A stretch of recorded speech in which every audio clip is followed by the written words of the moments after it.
Muy buenas tardes, días, noches. Les saludo. Estamos acá en un nuevo episodio de Entre Plumas y Pinceles y me acompaña el profesor Federico Levi. Hola, hola. Hoy día, profesora, quería introducir directamente el tema. No quiero ir con tanto preámbulo. Sin rodeos. Sin rodeos. Vamos a ir directamente a un tema que se nos quedó en el tintero en el capítulo anterior, que hablamos sobre, digamos, la cultura de cancelación, bueno, y todo lo que la acompaña. Y ese tema es algo que Guy Debord llamó la sociedad del espectáculo. Y yo creo que es muy interesante que lo abordemos desde varios puntos de vista, porque digamos que después del tremendo show político que hemos visto en los últimos días, hay harto de qué hablar al respecto. Sí, totalmente. Es como que ya no sé si estoy viendo la teleserie o estoy viendo las noticias. Claro, y nos lleva a pensar como qué es lo real en todo esto y qué es para el show, digamos. La importancia de la cuña. Efectivamente, la cuña del Twitter que vamos a desarrollar un poco. Bueno, yo quería introducir el tema, digamos, con el prefacio de este gran libro que es La Sociedad del Espectáculo, con una cita de Feuerbach. La voy a leer textual. Ya, dale.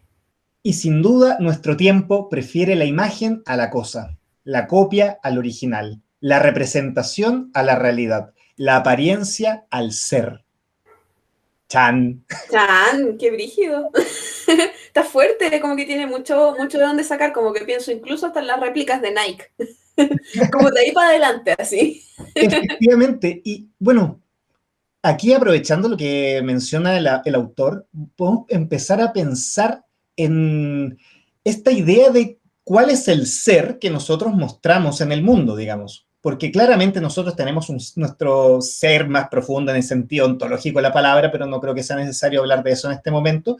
Pero tenemos aquel ser que nosotros exponemos al público, que sacamos de nuestra esfera íntima, de nuestra esfera privada, de nuestra casa, y lo compartimos con todo el mundo. Y aprovecho a preguntarte, profe, ¿dónde se te ocurre que nosotros exponemos este ser?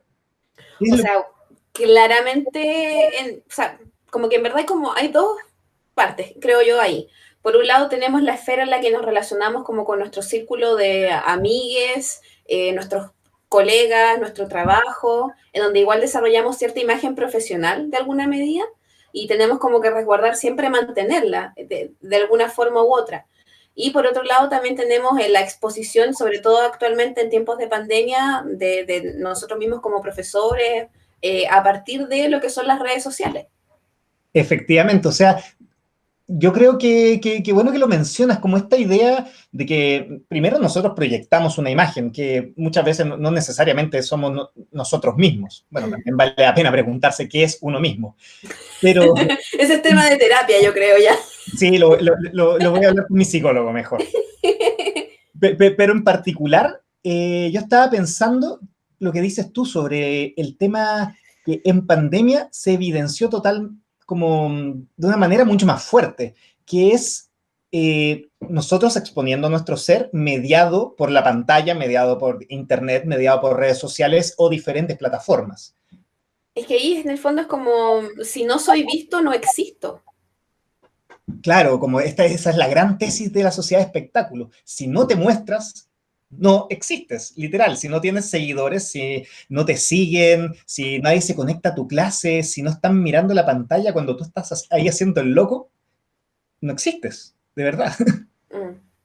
Claro, es como una nueva forma de negación que se abre, como de negar, y al final ahí no te están negando a ti, po, niegan la imagen que se proyecta, pero se toma de forma como que me están negando mi identidad, me están negando el ser, Claro, porque está muy imagínate, vinculado.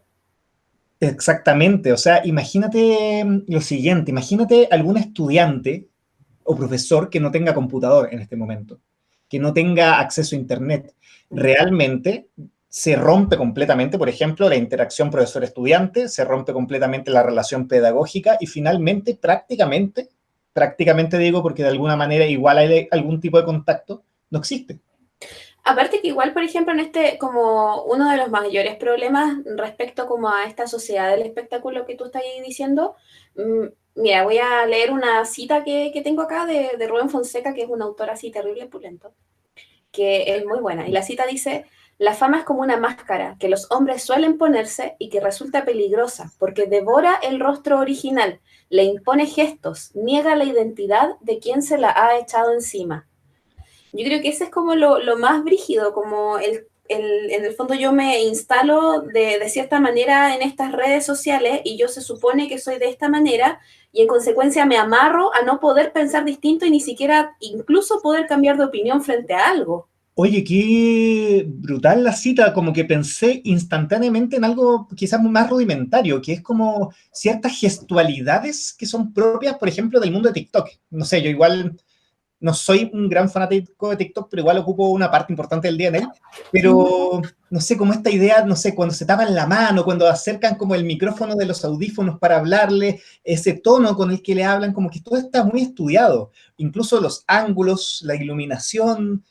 Es que en el fondo ahí también tiene que ver con que cada medio genera su lenguaje, po, genera sus signos, ¿cachai? ¿Ya? Entonces, en ese sentido, se genera como esto, si me estoy comunicando a través de este medio, tengo que ocupar estos códigos para poder también generar mayor adhesión y visitas. Por ejemplo, pienso, esto se da tanto en la música como incluso los mismos TikTokers cuando hacen estos videitos de challenge, como el challenge, no sé, el challenge bichota, el challenge maquinón, que son como estas coreografías de las canciones más famosas, para poder como hacer el enganche, pues si no lo hago, si no hago ese video, no voy a poder darle el contenido que esperan mis seguidores y en consecuencia tampoco voy a poder aumentar y crecer dentro de la plataforma, que es lo Claro, que sostiene X estilo de vida. es como si tú te vas como al opuesto, como el profe que de repente se las da de TikToker y como que los signos están, pero como que algo, como que no funciona y termina dando un poquito de vergüenza, en realidad, porque no ocupa bien los signos. Es como, no sé, yo me imagino como a un político de 60 años grabando un TikTok como, no sé, con estos filtros como de gatito, como que no es lugar. Claro, sí, es verdad esa cuestión. Oye, ¿Mm? quería hacer una pregunta que me quedé pegado con este tema de los signos del lenguaje que se desarrollan, por ejemplo, en las distintas redes, en el medio, digamos. Uh -huh. ¿Cómo afecta eso, por ejemplo, no sé, a la producción periodística, literaria? O sea, es que en el fondo yo creo que algo que está muy presente hoy en día es eh, el efecto, que algo te genere efecto, que sea así como que te deje así, ¡pum! Para la cagada, al tiro. Y por eso también las películas invierten tanto y tanto en efectos especiales. Por eso los Avengers son lo que son. Bueno, de hecho, el estudio Marvel y Disney estudian las reacciones en audiencias para generar y van construyendo la historia así. Y el problema es que, y en ese sentido es como, perdón lo rudimentario de la comparación, pero es un poco como equivalente al orgasmo, ¿cachai? Es algo que es intenso y es corto, es efectista, es de corta duración.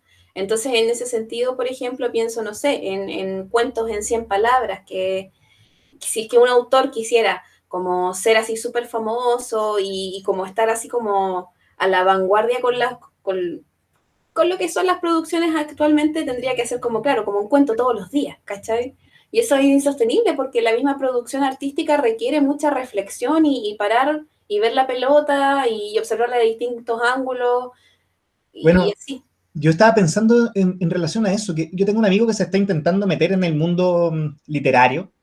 Y bueno, y también si uno lee, por ejemplo, textos de Carrero, artistas más, o autores más contemporáneos, Uh -huh. como que se le exige una producción de contenido muy rápida y, por ejemplo, que no sea muy largo. O sea, si alguien te escribe acá un libraco de un ensayo, 600 páginas, tiene muy poca salida, muy poco tiraje. No puedes desarrollar ideas extensas, sino que un libro actualmente, que para que sea popular, tiene que ser algo que ojalá te mandes en una semana, en una sentada, por ejemplo, o algo así. Claro, y en ese sentido tiene que ser algo digerible igual, po, algo fácil de procesar. Y nuevamente volvemos al tema de los signos que se utilizan para poder en el fondo volver el mensaje digerible po, y rápido de entender. Es como, por ejemplo, no estoy aquí criticando la calidad literaria de Stephen King, para nada, porque de hecho a mí como autor me gusta harto y así como que, la sufro caleta leyendo sus libros. Pero Pero el loco tiene un lenguaje desarrollado, po, y por eso que leerlo es tan sencillo, porque yo simplemente consumo la historia que me está contando. No tengo que hacer, por ejemplo, una gran reflexión como si leyera Rayuela en la versión macho según Cortázar, ¿cachai? Que eso ya me implica un ejercicio más lento, pues más de pensar, más de ver así como, ¿cómo le hago?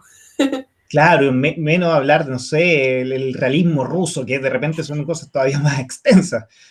Estaba pensando vincularlo eso con la producción artística visual, que yo creo que en un mundo que, como dice, la sociedad de espectáculo requiere y consume imágenes a alta velocidad, el arte se adapta a eso. Y hay muchos artistas que han logrado producir cierta cantidad de contenido, digamos, diario. Por ejemplo, pienso al tiro en Alberto Montt, que se propuso en algún momento generar una viñeta al día en dosis diarias, que es una cuestión abrumadoramente muy rápida, pensar en una producción diaria. El artista lo logra súper bien, o artistas como Mala Imagen, que hacen caricatura política, también son muy rápidos para eso, se adaptan muy bien y se hacen virales muy rápido.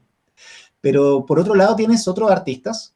Es que, disculpa que te interrumpa, pero es que pienso, por ejemplo, en Mala Imagen, es que igual nuestra escena política nacional le da como para sacar hartas cosas.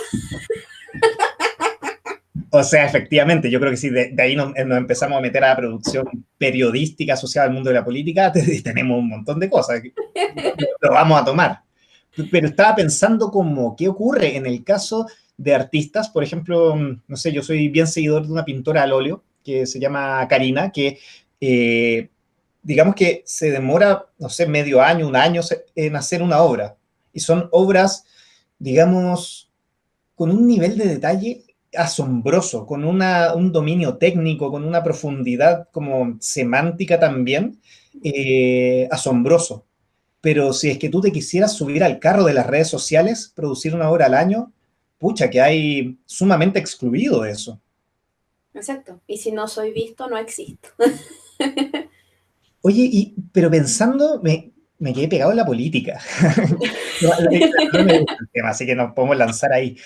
Eh, la producción de la imagen del político también funciona así, O como el sea, obvio, político po.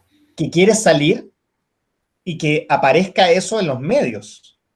Exacto. Mira, piensa, por ejemplo, en lo que pasó nomás hace poco, como con el despelote que dejó la presidenta del Colegio Médico, la Isquia Siches, po.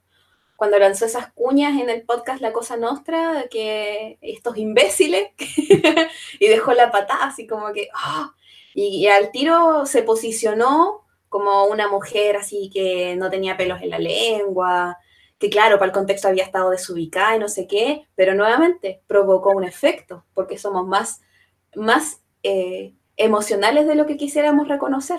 Oye, qué brutal eso, es como lo que pasaba con Donald Trump o Bolsonaro, como que eran tipos políticamente sumamente incorrectos, con pensamientos racistas, lo que tú queráis, pero generaban una cantidad de contenido en Facebook, en Twitter, en Instagram, una cantidad de reacciones, comentarios, y en la sociedad del espectáculo eso es lo que vende, po.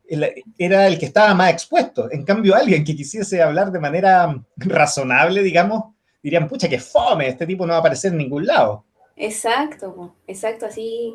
De hecho, por ejemplo, pienso no sé, en las últimas como declaraciones, a propósito, estoy muy pegada con el tema de las cuñas en el periodismo, porque en verdad es muy loco como ahora lo que cada quien dice pareciera ser tan relevante y no sé si te has fijado también como en ese, me da mucha risa que es como que un político publica algo en el Twitter y después le Ujú. saca un pantallazo y lo publica en el Instagram y después lo publica en sus historias de Instagram y así como que y también lo publica en el Facebook, como tratando de cubrir como todas las aristas con una sola publicación.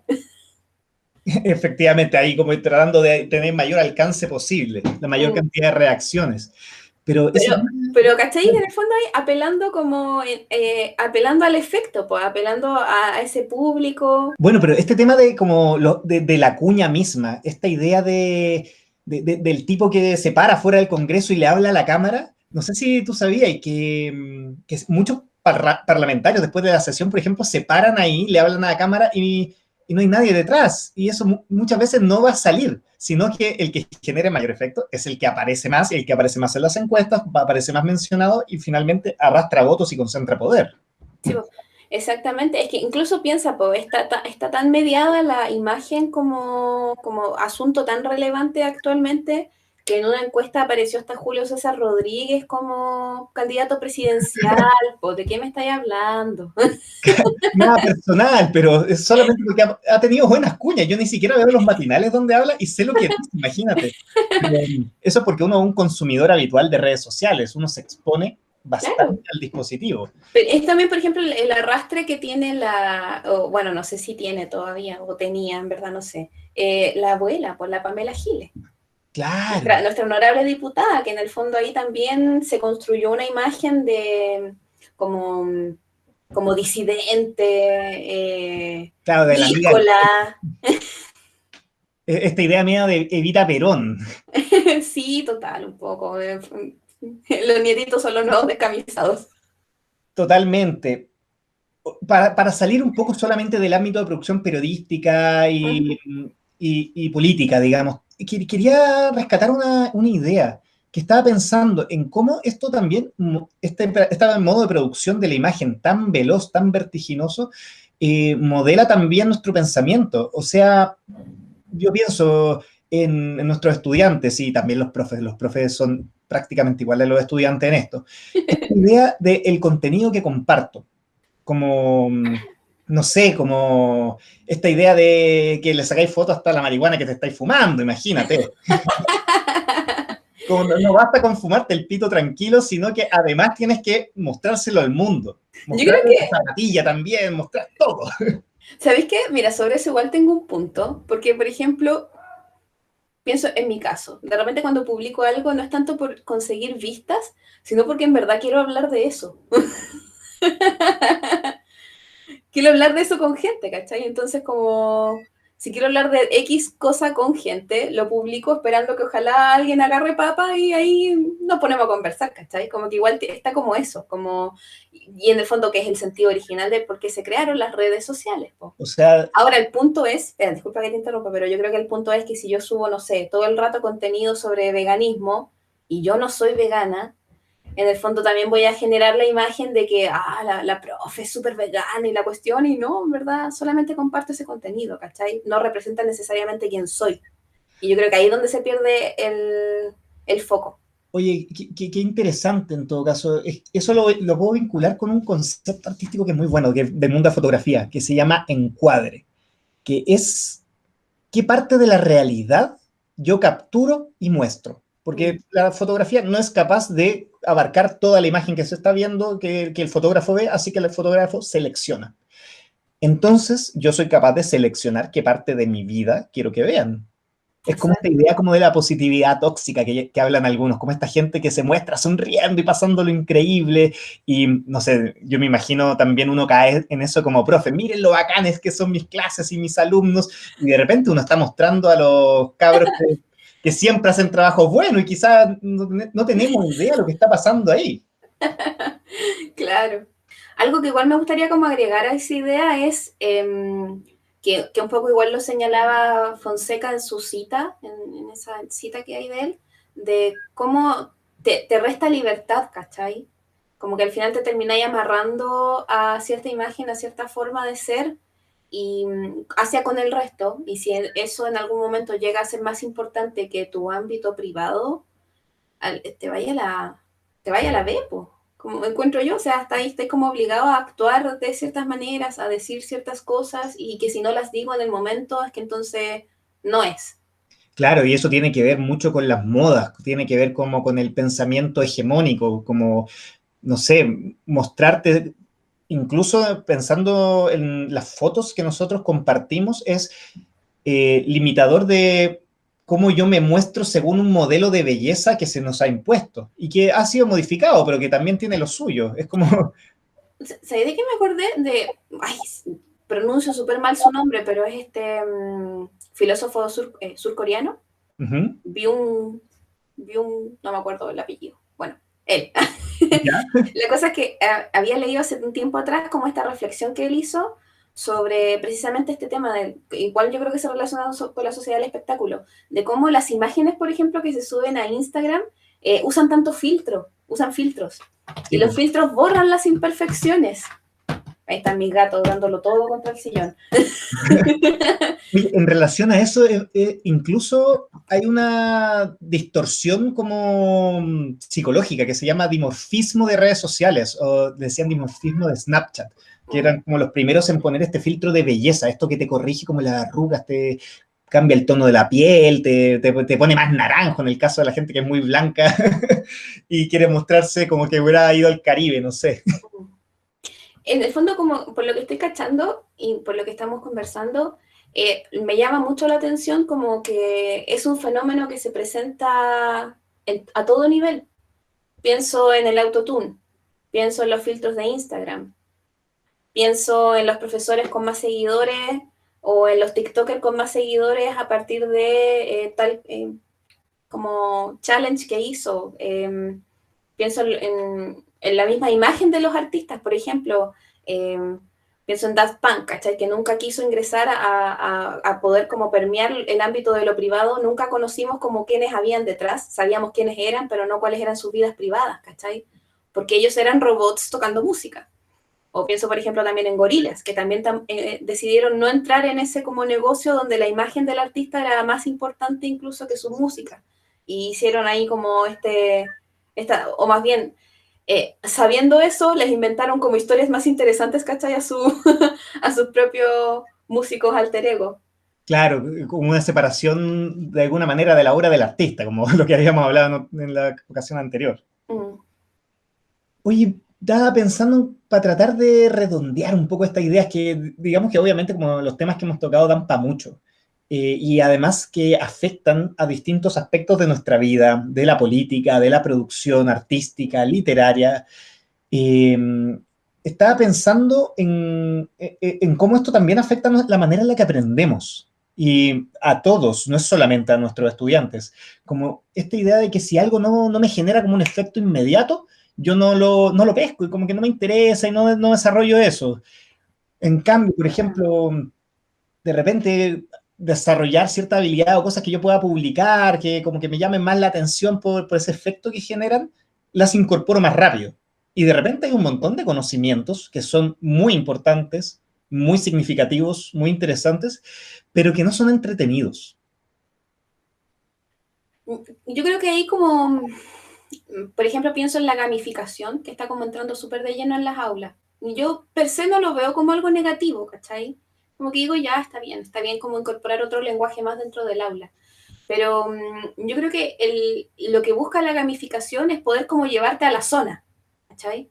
Que esa misma zona que cuando tú encontráis así algo muy interesante y que quizás puede que para el resto no sea tan divertido, pero que a ti sí te moviliza y podéis estar horas pegados en eso, ¿cachai? Como que intenta llevarte a la zona. Pero el tema es que la zona de atención actualmente es muy estrecha, es muy corta, porque ya nos estamos acostumbrando a eso mismo del efecto, del asilo rápido. Piensa nomás, por ejemplo, un reggaetón cualquiera. Un reggaetón cualquiera, bueno, además por cómo funciona la industria de la música, después, antes de los 30 segundos te tiene que mostrar el coro. Y eso Claro, porque significa si no, que no rico. si no, claro, pues no agarráis el beat de la canción, que es donde está más el punchi punchi, y la dejáis de escuchar. Claro, pero y lo que ocurre en esos casos es que te puedes quedar en la pura apariencia, en la pura máscara, como, y no llegas al ser de las cosas, y eso lo encuentro por lo menos problemático. De todas maneras, yo puedo tomar lo que dijiste, que también esto es una especie de arma de doble filo, como, no sé, el hecho de que cada persona tenga en su poder una cámara fotográfica y sea, por ejemplo, capaz de fotografiar y denunciar en tiempo real violaciones a los derechos humanos, yo creo que es algo absolutamente necesario, bueno, y hubiese sido deseable en cualquier época. Exacto. O, por ejemplo, el hecho de que un artista pueda compartir rápidamente su obra y pueda obtener seguidores sin necesariamente venderse a una galería o un editor, también es genial. Es como la pega que hace el borrador en Facebook y en Twitch, que, como tú me habías mencionado, hace esta idea de una producción más Más colectiva, que se colectiva. socializa, que lo hace con su público también. Ujú. Esa es como la ventaja, digamos. Exacto, sí, en el fondo, y creo que ese es el punto, como tampoco aquí se trata de demonizar los tiempos en los que vivimos, son, ¿qué pasó, mi bebé? Son tan difíciles o complejos, no sé en verdad si son tan, pero tienen sus propios temas y sus propios fenómenos y es una dicotomía al final, pues tiene su parte buena, que son las cosas que acabáis de mencionar, que permiten quizás, incluso yo puedo conectar con más gente que como que vacile la misma onda que yo gracias a las redes sociales, ¿cachai? Lo cual también podría ser positivo, pero también tiene el lado malo, que es donde se producen como estos clusters, donde yo me relaciono solo con gente que piensa igual que yo. Oye, ese es un tema, yo creo que gigantesco que vamos a tener que abordar en algún momento. Porque Para eso, un próximo sí, podcast. totalmente. Pero bueno, en el fondo yo creo que nos tenemos que quedar con esa idea, que la importancia de esto es mirar de una manera consciente lo que está ocurriendo, lo que ocurre en nuestra sociedad actual. Y cómo estos autores también que hemos visto, como Guy Debord, como Fonseca, nos pueden ilustrar un poco y orientar para analizarnos a nosotros mismos y cómo nos relacionamos con el conocimiento y el mundo. Exacto, sí, en el fondo es como yo creo que no hay que, independiente de los tiempos que estemos viviendo, intentar no perder la lucidez. Efectivamente, yo creo que eso es un excelente cierre, profesora. Bueno, también muchas gracias a todos los que nos han escuchado, a los que nos han seguido y se han interesado en el programa y compartir estas reflexiones. Siempre invitadísimos a seguirnos y comentar esta idea en redes sociales ahí como para exponernos caleta. Porque si no lo ven, no existe. Claro, si no nos escuchan no existen. Por favor, ayúdennos a existir. Vamos a desaparecer, gente. Bueno, yo también me despido. Esta fue una nueva edición de Entre Plumas y Pinceles. Que estén muy bien, cuídense mucho. Chao, chao.